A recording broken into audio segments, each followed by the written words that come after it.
Assalamualaikum warahmatullahi wabarakatuh. Perkenalkan, nama saya Helsa Mela dan teman saya Dina Febriani. Dalam video ini kami akan membahas mengenai peluang dan tantangan implementasi transisi energi di Indonesia pasca KTT G20 Bali. Sebelumnya, G20 ini adalah forum internasional yang terdiri dari 19 negara dengan ekonomi terbesar di dunia dan Eropa. G20 ini didedikasikan untuk kerjasama ekonomi dan keuangan global.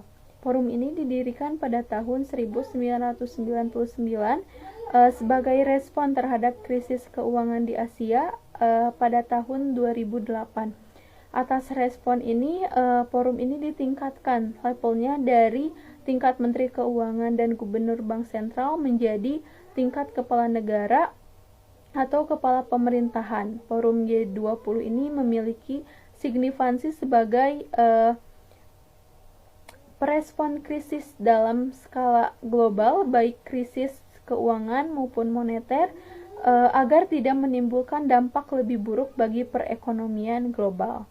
Kemudian, bagaimana sih mahasiswa menangkap peluang dan tantangan implementasi transisi energi di Indonesia pasca KTT G20 Bali? Memang banyak sekali peluang yang bisa kita dapatkan apabila menerapkan implementasi transisi energi di Indonesia.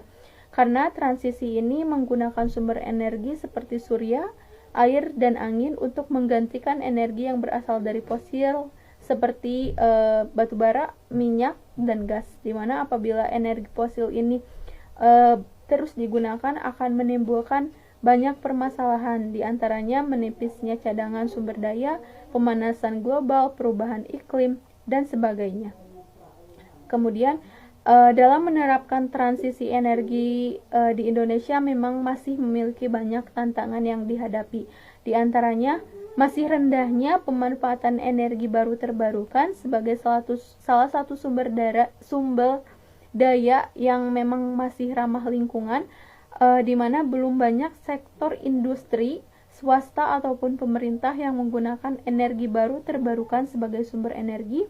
Kemudian tantangan yang lainnya, transisi energi ini membutuhkan biaya yang cukup besar untuk menerapkan pengadaan peralatan atau teknologi yang dibutuhkan dalam menggunakan energi yang lebih ramah lingkungan. Mungkin hanya itu yang bisa saya sampaikan. Selanjutnya akan disampaikan oleh rekan saya yaitu Dina Febriani. Kepadanya saya persilahkan. Baik, setelah tadi mendengarkan mengenai peluang dan tantangan pada implementasi transisi energi, selanjutnya di sini saya akan menyampaikan hasil diskusi lainnya. Yang pertama, bagaimana dukungan sektor swasta dalam mengimplementasikan transisi energi di Indonesia. Seperti yang diketahui, Menteri Keuangan Sri Mulyani menyampaikan upaya Indonesia dalam menjalankan transisi energi, diantaranya itu melalui agenda Energy Transition Mechanism yang bekerjasama dengan ADB yang bertujuan untuk mempercepat penghentian penggunaan pembangkit listrik batubara sehingga selanjutnya dapat mempromosikan pengembangan energi terbarukan. Untuk menjalankan agenda ini diperlukan skema pembiayaan yang sesuai dan pendekatan transaksi yang mampu memberikan manfaat bagi komunitas, ekonomi di daerah, dan lingkungan. Dalam implementasi ETM ini, Indonesia telah membentuk ETM Country Platform dan akan mengumumkan proyek pilot pada G20 Leader Summit di bulan November tahun 2022. Dan AIIB diharapkan dapat berpartisipasi dalam mendukung program Energy Transition Mechanism di Indonesia. Selanjutnya, bagaimana tanggapan mengenai program subsidi mobil listrik di Indonesia menjelang tahun 2050 yang akan menggantikan BBM?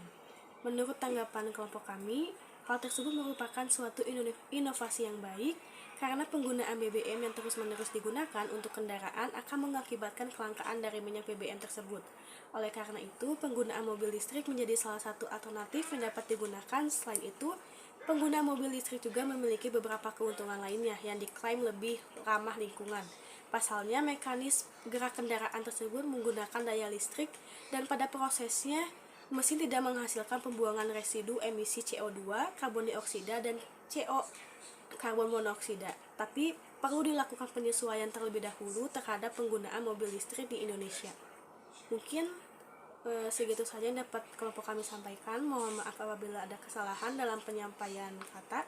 Wassalamualaikum warahmatullahi wabarakatuh.